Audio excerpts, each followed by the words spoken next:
పరిశుద్ధమైన బైబిల్ గ్రంథం నుండి ఈ రోజుకై ఏర్పాటు చేసిన దైవవాక్యము ఆదికాండము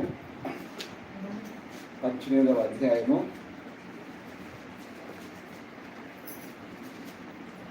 1 నుంచి 7 వచనం చదువుకుందాం. ఆదికాండము 18వ అధ్యాయము 1వ వచనం నుండి 7 వచనాల వరకు చదువుకుందాం. మరియు మమ్రే దగ్గర ఉన్న సింధూర వనంలో అబ్రహాము ఎండవేళ గుడారపు ద్వారం ముందు కూర్చుని ఉన్నప్పుడు యెహోవా అతనికి కనబడెను.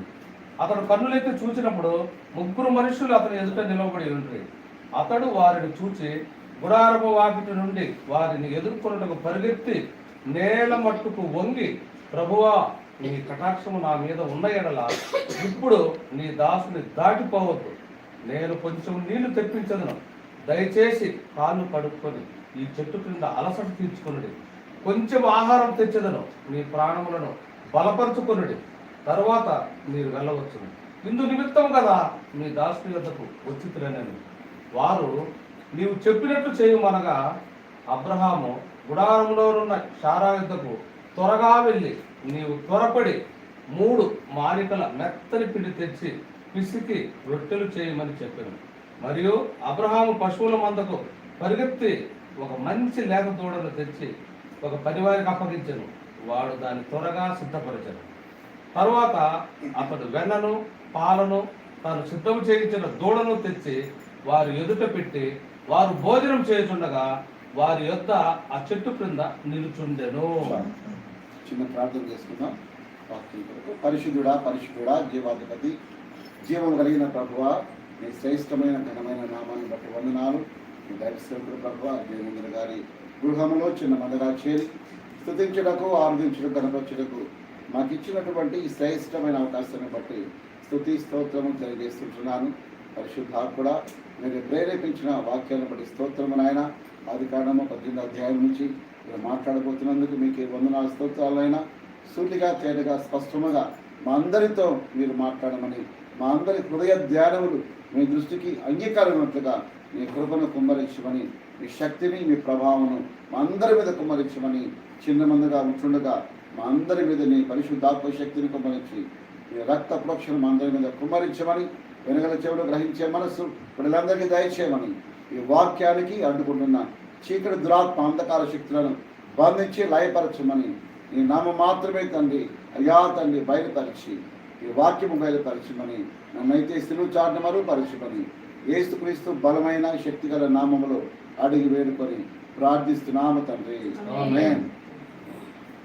శ్రేష్టమైన అవకాశానికి దేవాది దేవుడు నాకు ఇచ్చినందులకు యేసుక్రీస్తు ప్రభువు వారికి నేను స్తుతి స్తోత్రము తెలియజేసుకుంటున్నాను.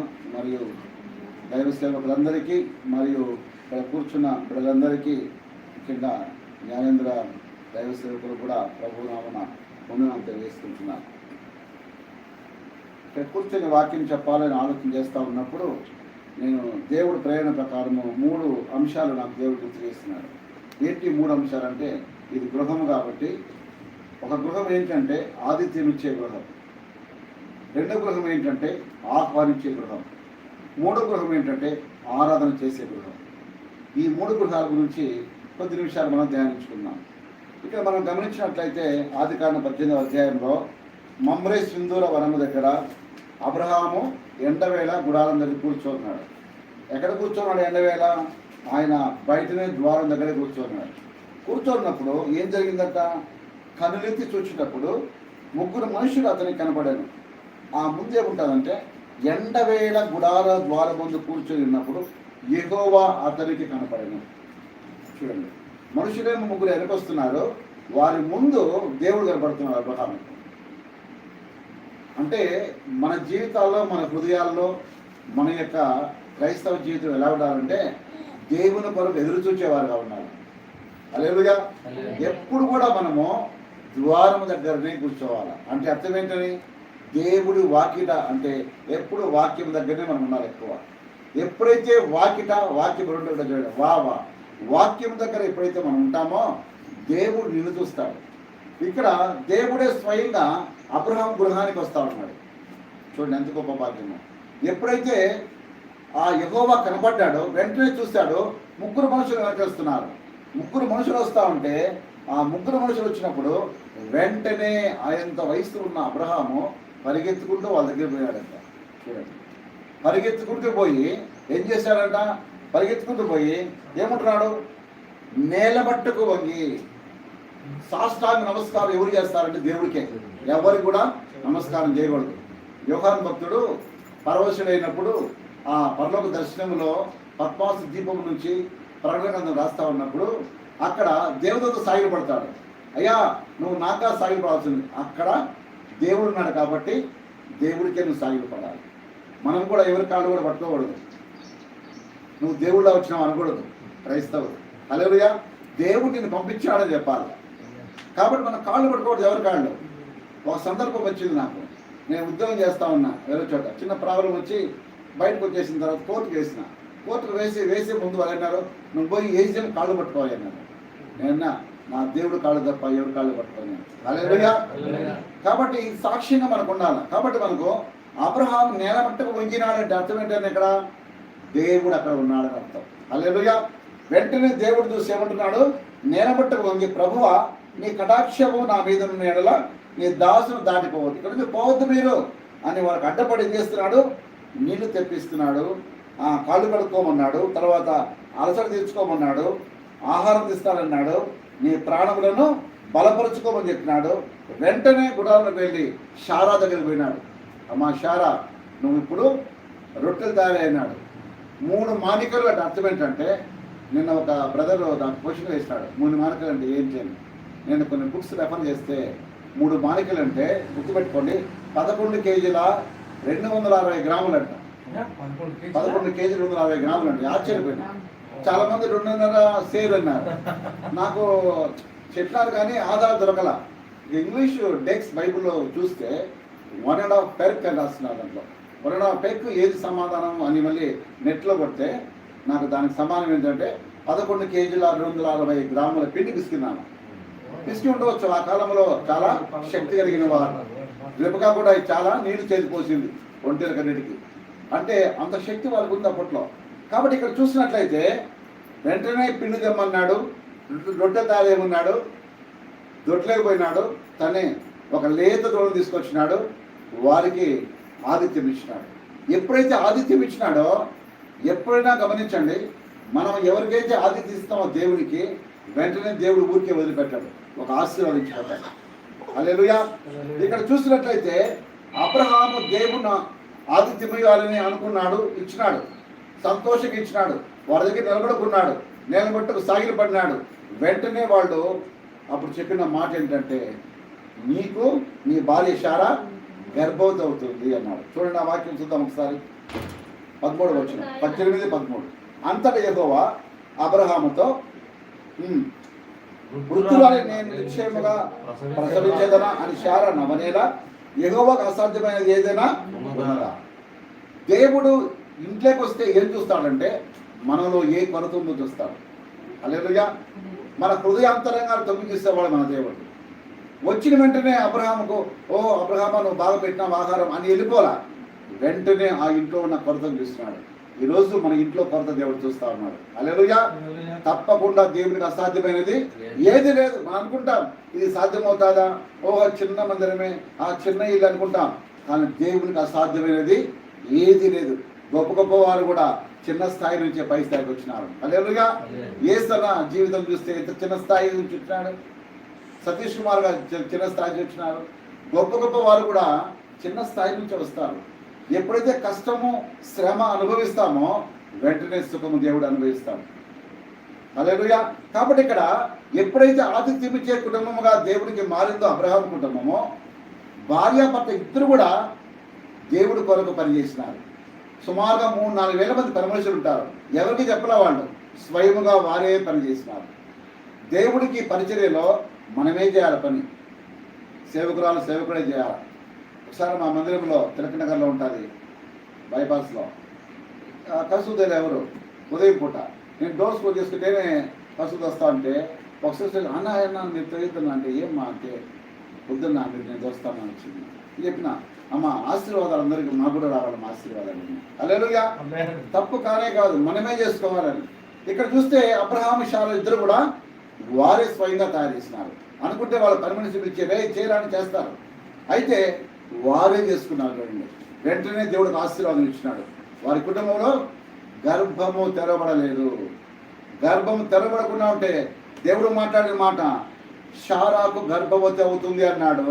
వెంటనే షారా నవ్వింది. నవ్వింటే దేవుడు మాట్లాడుతున్నాడు, యెహోవాకు అసాధ్యమైనది ఏదైనా ఉన్నదా? ఏది లేదు. సర్వ సృష్టిని సృష్టించిన మన దేవుడు, ఆయనకు అసాధ్యం ఏది లేదు. శూన్యం రోజు చేసి సృష్టిని తయారు చేసినాడు కదా. ఎంత గొప్ప దేవుడు. అదే మాట మనం ఇంకొక రెఫరెన్స్ చూడవచ్చు. లూకాసు వార్త 18:27 కూడా యేసు ప్రభు కూడా మాట మాట్లాడతాడు. లూకాసు వార్త 18:27 కూడా ఒక మాట, అదే మాట మాట్లాడతాడు దేవుడు యేసు ప్రభు. చూద్దాం ఒకసారి. లూకా చదువునాను 18:27. మనుషులకు అసాధ్యమైనవి దేవునికి సాధ్యములని చెప్పాను. చాలు. మనుషులకు అసాధ్యం ఈ లోకంలో ఏ పనైనా, అది చేయలేములే, అది చేయలేములే, అంతమందినే కట్టలేములే, అంతవరకు పోలేము అనుకుంటాం. అది మనుషులకేమో అసాధ్యమేమో, కానీ మన దేవుడికి సమస్తము సాధ్యమే. హల్లెలూయా. దేవుని విశ్వసించి నమ్మి ఆయన మీద ఆధారపడిన వారు ఇంతవరకు కూడా నష్టపోయినట్టు బైబిల్ చరిత్రలో ఎక్కడా లేదు. హల్లెలూయా. ఆయన అద్భుతాలు ఆశ్చర్యకారాలు చేసేవాడు. కాబట్టి ఆదిత్యమించి కుటుంబానికి దేవుడు వచ్చినాడు. దేవుడు ఏమిచ్చినాడంటే షారా గర్భవతిగా చేయాలని ఇష్టపడ్డాడు. ఈరోజు మన ఇంట్లో మన కుటుంబంలో కూడా ఒకవేళ అప్పుల సమస్యతో మనం ఉంటే, ఒకవేళ అనారోగ్య సమస్యతో మనం ఉంటే, ఒకవేళ పిల్లలు లేని స్థలంలో మనం ఉంటే, దేవుడే అది చూసి దేవుడే ఆ మాట చెప్పి వెళ్ళిపోతాడు. హల్లెలూయా. కాబట్టి మనము ఏం చేయాలా? దేవుడిని మనం ఆహ్వానించేవారుగా ఉండాలి. దేవునికి ఆతిథ్యం ఇచ్చేవారుగా ఉండాలి. దేవునికి ఆరాధన చేసేవారుగా ఉండాలి. కాబట్టి ఇక్కడ ఆతిథ్యం ఇచ్చే కుటుంబానికి దేవుడు ఏమిచ్చినాడు? అసాధ్యమైన గర్భాన్ని తెరిచాడు. ఇది గుర్తుపెట్టుకోండి. ఇది ఆతిథ్యం ఇస్తే దేవుడిచ్చే కృప. రెండవ చూద్దాం. ఆహ్వానించే కుటుంబం చూద్దాం. లూకాసు వార్త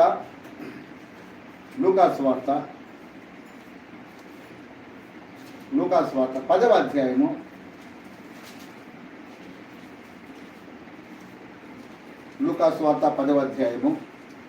38వ వచనం నుండి మనం చదువుకున్నాం. లూకాసు వార్త 10వ అధ్యాయము చదువునా. ప్రయాణమై పోవుచుండగా ఆయన ఒక గ్రామంలో ప్రవేశించెను. మార్తాను ఒక స్త్రీ ఆయనను తన ఇంట చేర్చుకొనెను. ఆమె మరియా అని తన సహోదరి ఉండెను. ఈమె యేసు పాదముల యొద్ద కూర్చుండి ఆయన బోధ వినుచుండెను. మార్త విస్తారమైన పని పెట్టుకొనుట చేత తొందరపడి ఆయన యొద్దకు వచ్చి, ప్రభువా, నేను ఒంటరిగా పని చేయుటకు నా సహోదరి నన్ను విడిచిపెట్టినందున నీకు చింత లేదా? నాకు సహాయం చేయమని ఆమెతో చెప్పుమనెను. అందుకు ప్రభువు, మార్తా మార్తా, నీవు అనేకమైన పనులను గూర్చి విచారం కలిగి తొందరపడుచున్నావు గాని అవసరమైనది ఒక్కటే. మరియ ఉత్తమమైన దానిని ఏర్పరచుకొనెను, అది ఆమె వద్ద నుండి తీసివేయబడదని ఆమెతో చెప్పాను. ఇక్కడ మార్తా మరియా లాజరు గృహం ఉంది బేతనీలో. ఆ గృహంలో ఉన్నప్పుడు యేసు ప్రభువు ఆ దారిని పోయేటప్పుడు అంతా కూడా వారు ఆ ఇంట చేర్చుకున్నారంట. అంటే ఆహ్వానించారు యేసు ప్రభువుని. యేసు ప్రభు ఎప్పుడైతే ఆహ్వానించినారో యేసు ప్రభు కూడా వారి ఇంటికి వచ్చి వారితో మాట్లాడుతూ ఉన్నాడు. ఆ మాట్లాడుతూ ఉన్నప్పుడు అంట యేసు పాదముల దగ్గర మరియమ్మ కూర్చోంది. అయితే మార్త యేసు ప్రభు ఏం చేసి పెట్టాలనో అని వంట రూమ్లో ఆ పరిచయం చేస్తాను. రెండు కూడా సమానమే, కానీ ఇక్కడ శ్రేష్టమైనది ఏది అంటే ఆయన పాదాల దగ్గర ఉండడం. హల్లెలూయా. ఆయన మాట వినడం. ఆయన మాట విన్నప్పుడు అద్భుతాలు జరుగుతాయి. ఆయన మాట కానీ మనం చేర్చుకుంటే ఆశ్చర్యకాలు జరుగుతాయి. ఆయన మాట నీలో ఉంటే ఆయన జీవం నీలో ఉంటుంది. ఎందుకంటే దేవుడి మాట అది నిత్య జీవపు మాటలు. శిష్యులందరూ దూరంగా వెళ్ళిపోతారు. వెళ్ళిపోయినప్పుడు పేతురు అక్కడే ఉంటాడు. పేతురు, నువ్వు కూడా వెళ్ళిపోతావా అంటే ప్రభు అప్పుడు అంటాడు, నిత్య జీవపు మాటలు విడిచిపెట్టి నేను ఇక్కడికి. నిత్య జీవపు మాటలు, ఆ వాక్యంలో శక్తి ఉంది, ఆయన వాక్యంలో స్వస్థత ఉంది, ఆయన వాక్యంలో విడుదల ఉంది, ఆయన వాక్యంలో నెమ్మది ఉంది, ఆయన వాక్యంలో వెలుగు ఉంది, ఆయన వాక్యంలో కృప ఉంది. కాబట్టి ఆయన వాక్యం కొరకు పాదాల దగ్గర కూర్చుంది మరియమ్మ. దేవుని ఆహ్వానించినప్పుడు దేవుడి మాట కొరకు మనం ఏం చేయాలా? వింటూ జాగ్రత్తగా ప్రతి మాట మన హృదయంలో ఉంచుకోవాలి. లూది అనే స్త్రీ ఉంది. పౌలు గారు బోధ చేస్తూ ఉన్నాడు. తుయితర పట్టణస్థురాలు యూదా, ఆమె పొడి అమ్ముకునేది. ఏం పొడి అంటే చాలా విలువైన పొడి. ఆ విలువైన పొడి కొన్ని లక్షలు అవుతాయంట ఆ రోజుల్లో. ధనవంతులు వేసుకునే బట్టలకు సంబంధించిన పొడి అమ్ముతూ ఆ ప్రాంతానికి వచ్చి ఆ ఓడలో కూర్చోంటే వెంటనే ఆమె హృదయము తెరిచాను. ఎందుకు తెరిచాడు దేవుడు? ఆమె వాక్యం పట్ల ఎంతో ఆసక్తితో పౌలు వద్ద వింటా ఉంది కాబట్టి ఆమె హృదయాన్ని తెరిచినాడు. వినుట వలన ఏం జరుగుతుందంట? విశ్వాసం కలుగుతుంది. ఆ విశ్వాసం ఏం జరుగుతుంది? నీ హృదయంలో కార్యం జరుగుతుంది. ఇందులో రోమా 10లో మాట, అద్భుతమైన మాట ఉంటుంది కదా. రోమా పత్రిక 10వ అధ్యాయము 9-10 వచనాల్లో చదువునైనా. రోమా 10వ అధ్యాయం 9వ వచనం, 9-10. ఎంత అద్భుతమైన మాట చూడండి. అదేమనగా యేసు ప్రభువని నీ నోటితో ఒప్పుకొని దేవుడు మృతులలో నుండి ఆయన లేపినని నీ హృదయమందు విశ్వసించిన ఎడల నీవు రక్షింపబడదు. హల్లెలూయా. ఏలయనగా మనుష్యుడు హృదయంలో విశ్వసించును రక్షణ కలుగునట్లు నోటితో ఒప్పుకొనును. ఆమేన్. చూడండి, ఎప్పుడు జరుగుతుంది? విశ్వాసముతో దేవుడి మాట విన్నప్పుడు, విశ్వాసంతో హృదయంలో ఉంచుకున్నప్పుడు అప్పుడే రక్షణ కలుగుతుంది. ఇక్కడ మరియమ్మ దేవుని మాటలో శక్తి కనుక్కుంది. మార్త దేవుని మాటలో శక్తి కనుక్కోలేకపోయింది. వంట తర్వాత చేసుకోవచ్చని ఆమె కూడా పద్ధతి దగ్గర కూర్చోలేదు, వంటగదిలోకి వెళ్ళింది. చాలా మంది ఈ రోజుల్లో వాక్యం వినరు, వంట చేస్తూ ఉంటారు పోయి. ఇది దేవుడి పనే కదా.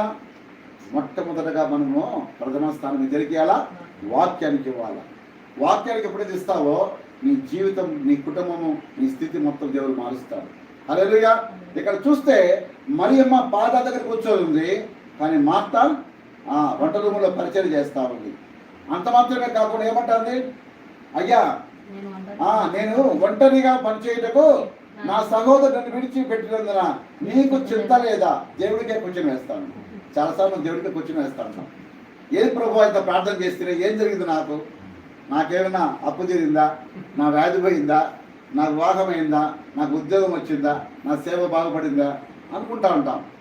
దేవుడికి మనం క్వశ్చన్ వేయకూడదు. సమస్తము దేవుడిని తెలుసు. యోబు కనుక్కున్నాడు దేవుడి గురించి. నేను నీతో మాట్లాడిన ఏమాత్రం నాకు జ్ఞానం లేదు అంటాడు, మౌనంగా ఉంటాడు యోబు. అందుకనే యోబు మాట్లాడలేదు కాబట్టి దేవుడు 200 ఆశీర్వాదాలు ఇచ్చినాడు. హల్లెలూయా. శ్రమ కలిగిన, కష్టం కలిగిన యోబు మౌనంగా ఉన్నాడు. అందుకొరకే దేవుడు అద్భుత రీతిలో ఆశీర్వదించినాడు. ఇక్కడ చూసినట్లయితే దేవుడికే కూర్చుని వేస్తుంది మార్త, దేవుడు మాట వింటా ఉంది మరియమ్మ.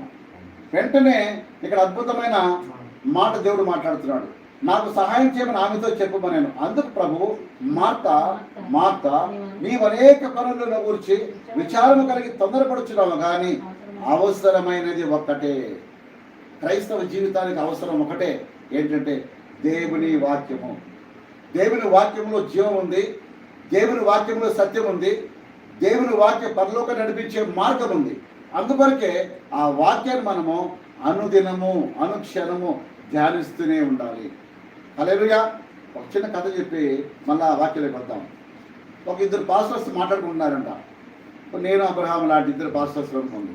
మాట్లాడుతూ ఉంటే ఒక పని మనిషి వచ్చిందంట. వచ్చి ఫస్ట్ వస్తూ ఉంది ఇట్లా ఇంటర్ ప్రాంతంలో చూస్తూ ఉంటే వెంటనే, కాదు అబ్రహాం పాస్టర్ గారు, ఎప్పుడు స్థితించమని దేవుడు చెప్తాడు వాక్యంలో. ఎట్లా స్థితిస్తాం? మనం పనులు పోతుంటాం, రకరకాల ఆలోచనలు ఉంటాయి, కుటుంబం ఉంటుంది, అన్నీ ఉంటాయి కదా, అది సాధ్యమవుతుందా అనుకుంటా ఉంటే అయ్యగారు చేయొచ్చు అని అన్నాను. నువ్వు నోరు మూసుకొని పోమ్మా, నువ్వు ఏ పనికి వచ్చినావు? నువ్వు తొయ్యలు వచ్చినావు, తోసి వెళ్ళిపోను, నీకెందుకు ఇది దేవుడి మాటలు? నేను బయట జ్ఞానం చక్కగా బాగా తెలుసు అంటే సరే మాట్లాడుకున్నా. మళ్ళీ వచ్చిందా? అయ్యా చేయాలి అంట. ఎడ చేసి చెప్పమ్మా, నిజంగా చెప్పు, నీకు తెలిసింది చెప్పే నేర్చుకుంటాను అని కేవలంగా మాట్లాడతానే ఆమె చెప్పింది. అయ్యా, నేను ఇళ్లలో పనిచేసుకుంటే ఒక పని మనిషి, నాకు మీ అంత చదువు లేదు, మీ అంత తెలివి లేదు. అయితే దేవుడిని ప్రేమించడం బాగా తెలుసు, దేవుడిని ధ్యానించడం తెలుసు, దేవుడిని మహిమపరచడం తెలుసు, దేవుడిని ఆరాధించడం తెలుసు. ఎలా చేస్తావమ్మా? ఏం లేదు గారు, ఉదయం లేస్తానే 4 గంటలకు మోకరించి ప్రార్థన చేసుకుంటా, నాకు వచ్చిన చదువుతో బైబిల్ చదువుకుంటా, చదివి వెంటనే ప్రభువా ఈ రోజంతా నన్ను కాపాడు ప్రభువా, అయ్యా నన్ను దీవించిన ఆయన అని నడుచుకుంటూ వెళ్ళేటప్పుడు దేవుడు సూచిస్తా, ప్రభువా ఎంత గొప్పవాడివి నాయన, ఎర్ర సముద్రుడిని పాయగా చేసినావు నాయన, కుష్టి వ్యాధులను బాగు చేసినావు ప్రభువా, మరణించిన వారు తిరిగి లేచావు ప్రభువా అని అనుకుంటూ ఒక ఇంటికి పోతా. ఆ ఇంటికి పోయి వెంటనే ఏం చేస్తా, కసులు వస్తాను నేను పొరక తీసుకొని. తోసేటప్పుడు నా హృదయంలో ఏమైనా మైలు ఉందో నేను క్లీన్ చేయి అని అనుకుంటా ఉంటా. తర్వాత పాత్రలు కడుగుతా, చాకలి సబ్బు ఉంటుంది ప్రభు నీ వాక్యం, ఈ వాక్యంతో నన్ను కడుగు ప్రభు అని పాత్రలు శుభ్రం చేస్తా అనుకుంటా. ఇట్లా అన్నిలో అనుకుంటూ సాయంత్రం పోతానే ఇంటికి మరలా వచ్చేటప్పుడు అదే మాట చెప్పుకుంటూ ఇంటికి వస్తా, మళ్ళా ప్రార్థన చేసుకుంటా నిద్రపోతా. చూడండి, చాలామంది అనుకుంటారు నాకు టైం లేదు దేవుని వాక్యం చదవడానికి, నాకు ప్రార్థన చేయడానికి టైం లేదు. మన మనస్సులోనే మనం ప్రార్థన చేయొచ్చు. హల్లెలూయా. మన మనస్సులోనే మనం ప్రార్థన చేయొచ్చు. మన మనస్సులో ఎవరు ఎంతమంది నా చుట్టూ ఉన్నా కూడా, మా ఇంట్లో చుట్టూ అందరూ మాట్లాడుతుంటారు. నా టేబుల్ ఒక కార్నర్లో ఉంటుంది మూల, నేను కూర్చొని నేను వాక్యం చదువుతూ ఉంటా, ధ్యానిస్తూనే ఉంటాను. వాళ్ళంటే మా మరదలు ఎప్పుడు వచ్చినప్పుడు ఏంది బాబు ఇంతమంది ఉంటే నేను డిస్టర్బెన్స్ కాదా, నేను దేవుడితో మాట్లాడుతున్నప్పుడు ఎంతమంది అర్థం వచ్చినా నాకు డిస్టర్బెన్స్ అనిపించదు. అవన్నీ వదిలేస్తా, ఈ దేవుడు మాటలే పట్టుకో ఉంటా, మెసేజ్ ప్రిపేర్ అవుతూ ఉంటాను, నేను దేవుడికి ప్రార్థన చేసుకుంటూ ఉంటా, స్థుతిస్తూ ఉంటా, అనేక విషయాలు దేవుడు మాట్లాడుతూ ఉంటాడు. ఎందరు చుట్టూ ఇలాంటి అందరూ అనుకో ఇక్కడ కూర్చొని నేను ధ్యానించుకుంటూనే ఉంటాను. అది మనం నేర్చుకోవాలి. ఇక్కడ చూస్తే దేవుని వాక్యం అంత శ్రేష్టమైనది. ఆ వాక్యం ధ్యానించేవాడు ధన్యుడు అంటున్నాడు 1వ కీర్తనలో కదా. దివారాత్రములు ధ్యానించేవాడు ధన్యుడు. ఎలా ధ్యానిస్తాం దివారాత్రులలో? ఇందాక పరిమళ చెప్పింది చక్కని సమాధానం. మనం కూడా అలాంటి స్థితిలో మనం ఉండాలి. కాబట్టి ఇక్కడ చూస్తే ఏం చేసినారు, ఆహ్వానించిన తర్వాత ఆయన పాదాల దగ్గర కూర్చొని ఆయన సువార్త చెప్తా ఉంటే, ఆయన వాక్యం చెప్తా ఉంటే వింటా ఉంది మార్తమ్మ. ఆ కుటుంబంలో మరియమ్మ, ఆ కుటుంబంలో ఏం జరిగింది అద్భుతం? ఆ కుటుంబంలో ఏం జరిగిందంటే లాజరు చనిపోయిన తర్వాత యేసు ప్రభువు అద్దరికి వెళ్ళి, ఎప్పుడైతే అద్దరికంటే ఆ యోర్దాను నది అవతల ఏ ప్రాంతంలో ఉన్నాడంటే ఏలియా పైకి ఆరోహణ అయినప్పుడు ఎలీషా దుప్పటి పడింది కూడా ఆ ప్రదేశంలోనే. అక్కడ ఆయన ఏం చేస్తున్నాడంటే సువార్త బోధిస్తూ ఉన్నాడు. అప్పుడు విషయం తెలిసింది, లాజరు చనిపోయినాడు. నీవు ప్రేమించిన లాజరు అంటారు అక్కడ వాక్యంలో, యోహాను సువార్త 11వ అధ్యాయంలో. దేవుడు ప్రేమించిన వ్యక్తి చనిపోతే దేవుడు రాడా? కానీ రాలా, కావాలనే లేట్ చేసినాడు. లేట్ చేసి 3వ రోజు వస్తాడు, 4వ రోజు ఆ సమాధి దగ్గరికి వస్తాడు. వెంటనే పరిగెత్తుకుంటూ ఎవరిపోయినారు బస్సులో? మార్తానే పోతారు. పోయి వెంటనే అప్పుడు మార్తాను, మార్త నువ్వు దేవుని నమ్మినడేలా నువ్వు దేవుని మహిమ చూస్తావు, నువ్వు నమ్మలా అంటే అప్పుడు ఒక మాట చెప్తాడు 11వ అధ్యాయంలో. చదువుతాం యోహాను సువార్త, ఒక అద్భుతమైన మాట చెప్తాడు అక్కడ యోహాను సువార్తలో. చదువుతాం ఒకసారి యోహాను సువార్త 11వ అధ్యాయము. యోహాను సువార్త 11వ అధ్యాయము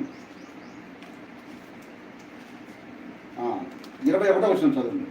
మార్త యేసుతో, ప్రభువా నీవిక్కడ ఉండిన యెడల నా సహోదరుడు చావకుండును.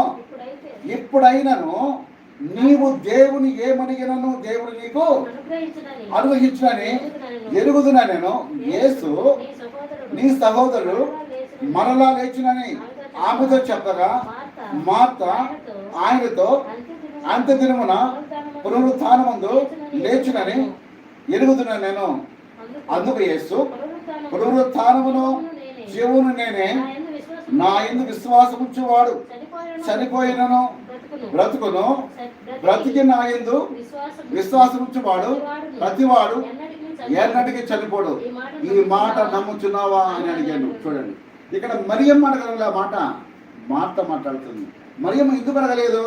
మరియమ్మకు దేవుడు సువార్త వినింది బాగా చక్కగా, ఈమె సరిగా వినలా, అందుకోసం అడుగుతాను. అయ్యా నీ 2వ రాకడలో లాజరు బతుకుతాడు అని చెప్తాను. అప్పుడు దేవుడు మళ్ళా చెప్తున్నాడు స్పష్టముగా, పునరుత్థానమును జీవును నేనే. అంటే తిరిగి లేపేవాడు నేనే, నీకు జీవం ఇచ్చేవాడు నేనే, సమస్తము నేనే. ఎప్పుడు? నా యందు నువ్వు విశ్వాసం ఉంచినప్పుడు అని చెప్పినప్పుడు. అప్పుడు కూడా ఆమె విశ్వాసం లేదు. చాలామంది జీవితాల్లో దేవుడు కార్యం చేస్తాడు, వాగ్దానం చేస్తాడు, సేవకుడు చెప్పింటాడు, విశ్వాసం ఉండదు, అవిశ్వాసం ఉంటుంది. అవిశ్వాసం కూడా పాపమే. బ్రహ్మపత్రిలో ఉన్నదన్నమాట. అవిశ్వాసం కూడా పాపమే, అతిక్రమమే, దేవుడి మాట వినకపోవడమే. అవిశ్వాసము ఆత్మ అంటే సాతానుడే. కాబట్టి ఇక్కడ చూస్తే క్లియర్గా మాట్లాడుతున్నాడు దేవుడు మార్తతో, ఆధ్యాత్మిక లోతుల్లో మాట్లాడుతున్నాడు. అమ్మా నేను ఎవరో తెలుసా అని స్పష్టంగా చెప్తున్నాడు. ఎవరంటే ఆయన పునరుత్థానమును జీవమును నేనే. నా యందు ఎవరైతే విశ్వాసం ఉంచుతాడో వాడు చనిపోయినా మరలా బ్రతుకుతాడు. ఇప్పుడు చనిపోయినా మనం దేవుడి యందు విశ్వాసం ఉంచి బాప్తిసం తీసుకొని ఆయన రాకుండా ఏం చేస్తాం? బ్రతుకుతాం.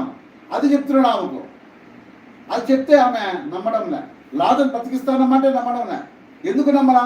అప్పటికి 4 రోజులు జరుగుతారు, అందుకు నమ్మలా. ఇప్పుడు గురువులు బట్టి ఉంటాది, ఏదో బాగలేకుండా బాగు చేస్తాడేమో అనుకునేది. కానీ చనిపోయిన తర్వాత తిరిగి లేపుతాడని విశ్వాసం లేదు. అప్పుడు మనం చూస్తే చివరిగా గమనించినట్లయితే 11:42 వచనంలో, నీవెల్లప్పుడూ నా మనవి వినుచున్నావని నేను ఎరుగుదును, నీవు నన్ను పంపితివని చుట్టూ నిలిచిన ఈ జనసమూహము నమ్మినట్లు వారి నిమిత్తము ఈ మాట చెప్తున్నాను. అలాగూ చెప్పి లాజరు బయటికి బిగ్గరగా చెప్పగా చనిపోయిన వాడు కాళ్ళు చేతులు ప్రేత వస్త్రములతో పట్టబడిన వాడై వెలుపలికి వచ్చెను. అతని ముఖమును ఆమేన్ హల్లెలూయా. దేవుని ఆహ్వానించిన కుటుంబానికి ఒక ఆశీర్వాదం ఏంటంటే చనిపోయిన తమ్ముడిని తిరిగి లేపడం. ఎన్నో రోజు? 4వ రోజు. కుళ్ళిపోయిన ఆ శరీరాన్ని దేవుడు బాగు చేసినాడు. ఈరోజు కుళ్ళిపోయిన మన సమస్యలను, అసాధ్యమైన మన సమస్యలను దేవుడు బాగు చేసేవాడు. హల్లెలూయా. కాబట్టి ఇక్కడ చూస్తే ఆహ్వానించే కుటుంబానికి ఏమొచ్చింది? ఆశీర్వాదం వచ్చింది. అక్కడ ఆదిత్యమించే కుటుంబానికి ఏమొచ్చింది? గర్భఫలం వచ్చింది. చూడండి, గర్భఫలం అంటే ఏంటి? దేవుడిచ్చే జీవము. ఇక్కడ ఏంటి? జీవమే. మనం బాగా గమనిస్తే అంతే కదా. అక్కడ జీవమే, ఇక్కడ జీవమే. గర్భఫలంలో జీవం ఇచ్చినాడు షారాకు, ఇస్సాకును. ఇక్కడ చనిపోయిన వారికి జీవం ఇచ్చినాడు దేవుడు. 2 జీవాలే. మనం ఆశీర్వాదము కావాలి అంటే దేవునికి ఆతిథ్యం ఇవ్వాలి. రెండవది దేవుణ్ణి ఆహ్వానించాలి. ఎప్పుడైతే దేవుని ఆహ్వానించి విధేయతగా వినయంగా ఉంటేనంట దేవుడే మన ఇంట్లో నివాసం చేస్తాడంట. యెషయా గ్రంథం 57:15 అద్భుతమైన మాట ఉంటుంది, నాకు ఇష్టమైన మాట. యెషయా గ్రంథం 57:15 50.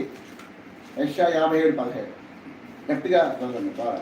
మహాగణుడును మహోన్నతుడును పరిశుద్ధుడును నిత్య నివాసి అయిన వాడు ఇలా సెలవిస్తున్నాడు, నేను మహోన్నతమైన పరిశుద్ధ స్థలములో నివసించువాడును, ఆయనను వినయము గలవారి ప్రాణమును ఉజ్జీవింపజేయుటకును, నలిగిన వారి ప్రాణమును ఉజ్జీవింపజేయుటకును, వినయము గలవారి ఎదుటను దీన మనస్సు గలవారి ఎదుటను. ఆమేన్. ఎక్కడ దేవుడు నివసిస్తాడంట? దీన మనస్సు వినయము ఉంటే ఆ కుటుంబంలో దేవుడే నివాసం చేస్తాడంట. క్లియర్గా దేవుడు మాట్లాడుతాడు యెషయా భక్తుడి ద్వారా కదా. ఎవరింట్లో ఉంటాడు దేవుడు? వినయం ఎక్కడ ఉంటుందో, విధేయత ఎక్కడ ఉంటుందో, దీన మనస్సు ఎక్కడ ఉంటుందో వారింట్లో ఉంటాడు. ఎప్పుడు కొట్లాడుకుంటూ, ఎప్పుడు తిట్టుకుంటూ, ఎప్పుడు కొట్టుకుంటూ అలాంటి వారి ఉంటాడు దేవుడు. అలాంటి వారి ఇంట్లో సాతానుడు ఉంటాడు. హల్లెలూయా. దేవుడి నామానికి మహిమ కలుగును గాక. కాబట్టి ఇక్కడ చూస్తే ఒక కుటుంబం చూసినాం, ఆదిత్యం ఇచ్చే కుటుంబం. ఏ కుటుంబం అది? అబ్రహాము, శారా. తర్వాత 2వ కుటుంబం చూసినాం, ఆహ్వానించే కుటుంబం. ఎవరమే? మార్తా, మరియా, లాజరు. ఇప్పుడు 3వ కుటుంబం చూద్దాం. ఈ కుటుంబం ఆరాధించే కుటుంబం. హల్లెలూయా. లోకమంతా ఒక పక్క ఉంటే ఈ కుటుంబం ఒక్కడే ఒక పక్క ఉంది. చూద్దాం ఆ వాక్యాన్ని. యెహోషువ గ్రంథం 24వ అధ్యాయం. యెహోషువ గ్రంథం 24వ అధ్యాయం 15-16 వచనాలు.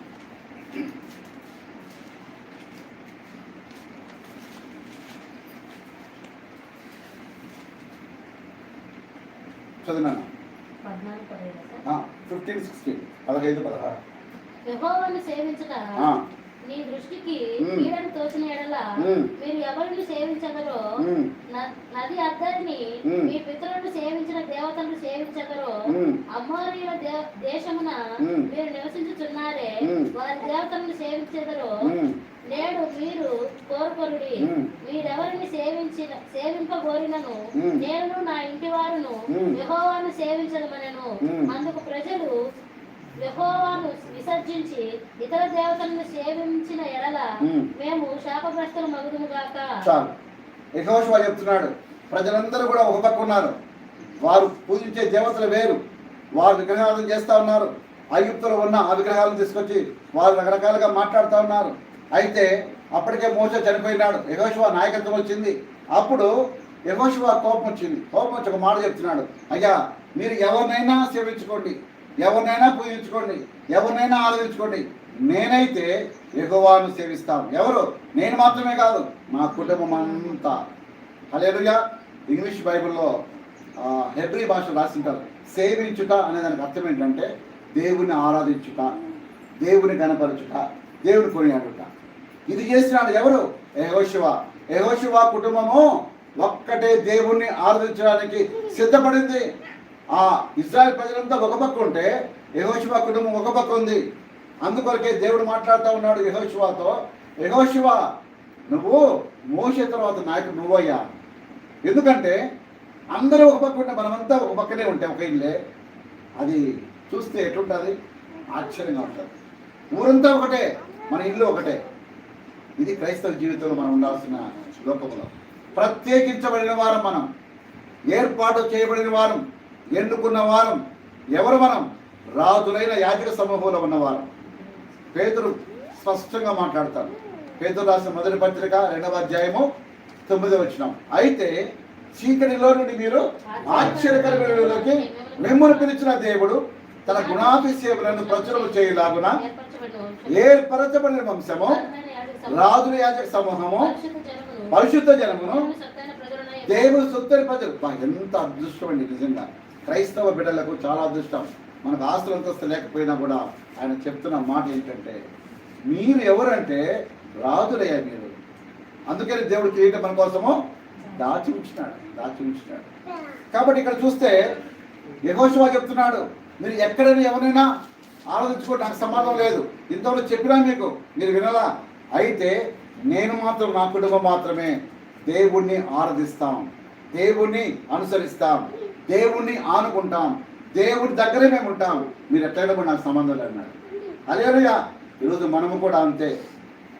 ఎవరు ఎట్లా పోయినా మన సంబంధం లే, మనం మాత్రము మన దేవుని మాత్రమే ఆరాధించాలి. ఏ రాయిని, ఏ చెట్టును, ఏ పుట్టను మనము మ్రొక్కకూడదు. కొంతమంది పల్లెల్లో ఉంటారు, పల్లెల్లో ఉంటే బాగా స్తోత్రం చేస్తారు, మళ్ళా పోయి గంగమ్మ గుడికి, ఎల్లమ్మ గుడికి పోతూ ఉంటారు. మళ్ళీ దారాలు వేసుకుంటూ ఉంటారు, ముక్కాయపల్లి దారాలు, వాదాయి దారాలు. ఎందుకంటే దేవుణ్ణి ఆరాధించాలా? అవి పలుకుతాయా? నోరుందా? చెవులున్నాయా? ముక్కుందా? వాసన చూస్తా? ఏం చేయలేవు. మనం చేసినట్టే బొమ్మలు మనమే పూజిస్తూ ఉంటాం. ఇంకా ఆశ్చర్యం ఏంటంటే మనుషులనే పూజిస్తాం దేవుళ్ళగా. ఒక ఆమె అక్కడ అమ్మాయి అమ్మంట పేరు, ఆమెను అక్కడ పూజిస్తాను జ్యోతికింపులు పోయి దారిలో. ఆమె అందరిని అడుక్కుంటారు. నేను కూడా డబ్బులు 10 రూపాయలు ఇచ్చిన ఒకసారి. ఆమె డబ్బులు ఇవ్వకూడదని 10 రూపాయలు ఇసి కొడతారు. మళ్ళీ టిఫిన్ బాక్స్ తెచ్చేయాలి. సుజాత హోటల్ అప్పుడు అక్కడ 7 హోటల్స్ దగ్గర ఆ టిఫిన్ బాక్స్ ఇస్తే అవి తీసుకొని పోతారు. ఆమె దేవుడు అది కాళ్ళ ముక్కుతాడు. ఆమె స్నానం చేయదు, ఎన్నికలన్నీ వెరవసుకొని ఉంటుంది, స్మెల్ వస్తాను ఆమె దగ్గరికి పోతే. ఆమె కాళ్ళ ముక్కుతాంటారు. నిజంగా దేవుడు, నిజమైన దేవుడు కనుక్కోమంటే ఎక్కడనో మనుషులు పట్టుకుంటారు మనం. చూడండి, అందుకే యెహోషువ అది తెలుసుకున్నాడు. నిజమైన దేవుడు యెహోవా అన్నాడు. అందుకొరకే యెహోషువకు ఒక ప్రథమ స్థానం దేవుడు ఇచ్చినాడు. మోషే తర్వాత నాయకుడు అంటే ఆషామాషి కాదు. కొన్ని 20 లక్షల మంది పైన నడిపించాలంటే, ఒక 10 మందిని మెయింటైన్ చేయాలంటే కష్టం. ఈ కాలంలో 20 లక్షల మందిని కాపాడాలా, రక్షించాలంటే చాలా కష్టం. అందుకొరకే ఎవరు వినాలి? కానాను దేశానికి ఇద్దరు మాత్రమే. యెహోషువ నిండు మనస్సు అని రాసింటారు. యెహోషువ నిండు మనస్సు కలిగి వాగ్దానం చేయబడిన కానాను దేశంకు ఇద్దరు మాత్రం వెళ్ళారు. ఎందుకంటే వారిని దేవుణ్ణి సేవించేవారు. వాళ్ళు హల్లెలూయా. దేవుడి కొరకు నిలబడిన వారు, చనిపోవడానికి సిద్ధపడ్డారు. అందరూ ఒకటైనారు, రాళ్ళతో కొడుతున్నారు. మోషేని వచ్చి అడ్డపడి చెప్పినారు, అయ్యా మీరు పొరపాటు చేస్తున్నారు. నిజముగా దేవుడు మాట్లాడిన మాటలే మోషే చెప్పినాడు, వేరే ఏం చెప్పలేదయ్యా, మీరు దయచేసి గమనండి అని చెప్పి వీళ్ళు కూడా రాళ్ళ దెబ్బలు తిన్నారు. అయినా దేవుడిని మాత్రము వదిలిపెట్టాల. కాబట్టి ఈరోజు 3 కుటుంబాలు నేను చెప్పిన. ఒక కుటుంబం ఏంటి? ఆదిత్యం ఇచ్చే కుటుంబం అబ్రహాము శారా. వారి కుటుంబంలో ఆశీర్వాదం వచ్చింది, గర్భఫలం వచ్చింది. ఎప్పుడు వృద్ధాప్యంలో ఉన్న ఇప్పుడు ఒక మాట చదువుకుంటా ఆ సందర్భం గురించి. అద్భుతమైన మాట బైబిల్ గ్రంథంలో పౌలు గారు రాశాడు. రోమిలకు రాసిన పత్రిక 4వ అధ్యాయము. నిజంగా ఆ మాట చదివినప్పుడు ఆశ్చర్యం వేస్తారు. ఏ స్థితిలో అబ్రహాముకు షారాకు గర్భము వచ్చిందంటే అక్కడ స్పష్టంగా రాసినాడు. రోమా 4:18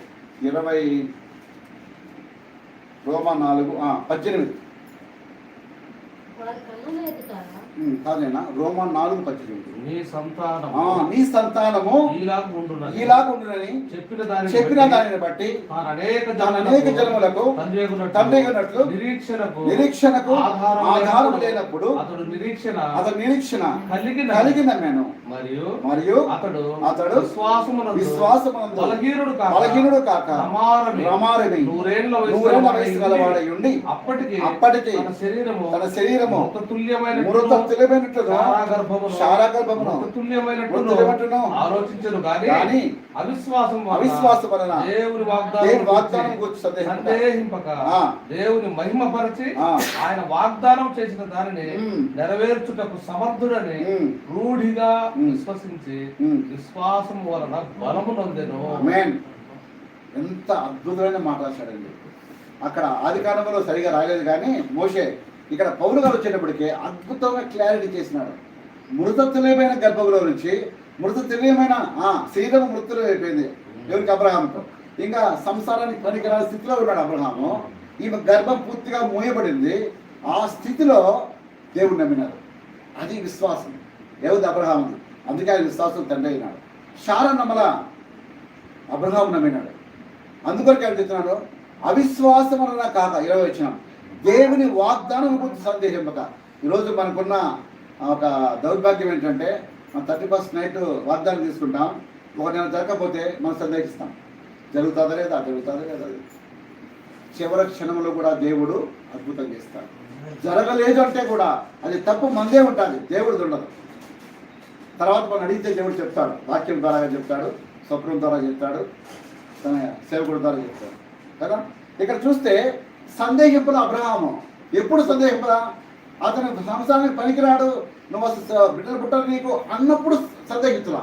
అది అది ఆశ్చర్యం. శారా గర్భం పూర్తిగా ముక్తమైపోయింది, ఇంకా పుట్టరు అని చెప్పి డాక్టర్స్ చెప్పేసినారు. అప్పుడు గర్భం వచ్చింది. అది నిరీక్షణకు ఆధారం. ఎంత గొప్ప సాక్ష్యం అండి నిజంగా. దేవుడికి ఆతిథ్యం ఇచ్చే కుటుంబానికి చేసిన అద్భుత కార్యము ఇది. నిజంగా గర్భఫలం మూయబడింది మానవ దృష్టిలో, సైన్స్ దృష్టిలో, కానీ దేవుడి దృష్టిలో తెరబడింది. అందుకే సమస్తము సాధ్యమే అనుకో. ఏది అసాధ్యమైనది కానే కాదు. ఇంకా ఎన్నో సాక్ష్యాలు ఉన్నాయి చెప్పాలంటే. ఒక ఆమె డాక్టర్ చెప్పినాడు, పూర్తిగా పిల్లలు పుట్టారు, ఇంకాని పుట్టినా అంగవైకల్యం పుడతారు అంటే ఆమె గర్భవతి అయింది. గర్భవతి అయితే దేవుడు మాట నమ్మి వాళ్ళు అట్లే పెట్టుకున్నారు. బిడ్డ పుడతానే మళ్ళీ డాక్టర్ బుద్ధి లేదా మీకు, నేను చెప్పింది ఏంది మీకు? అవిటివాడు పుడతాడు, కుంటివాడు పుడతాడు, కాళ్ళు కళ్ళు ఉండవు, వచ్చిన బ్రెయిన్ సరిగా ఉండదు, మీకు చెప్పినా కదా ప్రాబ్లం ఉంది లోపల గర్భంలో అంటే ఏమీ లేదు మేడం, దేవుడు మాకు చెప్పినాడు, మీ బుద్ధి మీకు తెలియలేదు, మేము డాక్టర్లు మేము చెప్తే ఇలా నేను కోపడలేదు. డాక్టర్ 9 నెలలు అయిపోతానే గర్భము పూర్తవుతానే డెలివరీ అయింది, చక్కని మగబిడ్డ 3.5 కేజీ ఉన్నాడు. హల్లెలూయా! ఎంత గొప్ప దేవుడు చూడండి. నిజముగా డాక్టర్లు ఏం చెప్పినారు? ప్రాబ్లం ఉందన్నారు. దేవుడు ఏం చెప్పినాడు? ఏం లేదన్నాడు. దేవుడు మాట నమ్ముతామా, డాక్టర్ మాట నమ్ముతామా? కానీ మనం డాక్టర్ మాట నమ్ముతాం. జ్వరం వస్తే ఏ డాక్టర్ బాగున్నాడు, హార్ట్ పెయిన్ వస్తే ఏ కార్డియాలజిస్ట్ బాగున్నాడు అనుకుంటాం మనం కదా. అవిశ్వాసం పడిపోతున్నాం మనం సాతాను వల్ల. అది దురాత్మ. కాబట్టి మన విశ్వాసం వల్ల అబ్రహాం బుద్ధి చేసుకోవాలా. మృత తుల్యమైపోయిన స్థితిలో ఆయన శరీరం ఉంది, ఆయన కూడా గర్భ మృతులు అయిపోయింది, ఇంక పనికిరాదు. మృతం కూడా చచ్చిపోయిందని అర్థం. అయితే చచ్చిపోయే స్థితిలో ఉన్న వాళ్ళు లేచి బతుకుతాడంటే నమ్ముతాం మనం? ఏమన్నా నమ్మం. కానీ దేవుడు నమ్మిన వాడు తప్పకుండా బతికిస్తాడు. కాబట్టి ఇక్కడ 3 విషయాలు మనము ధ్యానించుకున్నాం. ఒకటేంటి? ఆదిత్య నిక్షయ కుటుంబం, దేవుడు అద్భుతం చేసినాడు ఆ కుటుంబంలో కదా. తర్వాత 2 కుటుంబం ఇది, ఆహ్వానించిన కుటుంబానికి చనిపోయి 4వ రోజుల తర్వాత బ్రతికించినాడు లాజరుని. 3వది ఏంటి? దేవుణ్ణి ఆరాధించే కుటుంబం ఏదైతే ఉందో ఆ కుటుంబంలోని వ్యక్తి కానాను దేశాన్ని నడిపించబడ్డాడు, అద్భుతమైన సాక్షిగా నిలబడ్డాడు. హల్లెలూయా! ఈరోజు మనము ఏ విధంగా ఉండాలా? ఆహ్వానించాలా, ఆతిథ్యం ఇవ్వాలా, ఆరాధించాలా. 3 ఆలే: ఆతిథ్యము, ఆరాధన, ఆహ్వానం. ఈ దేవుడు ఈ వాక్యాన్ని దీవించి ఆశ్రయించిన గాక. ఆమేన్.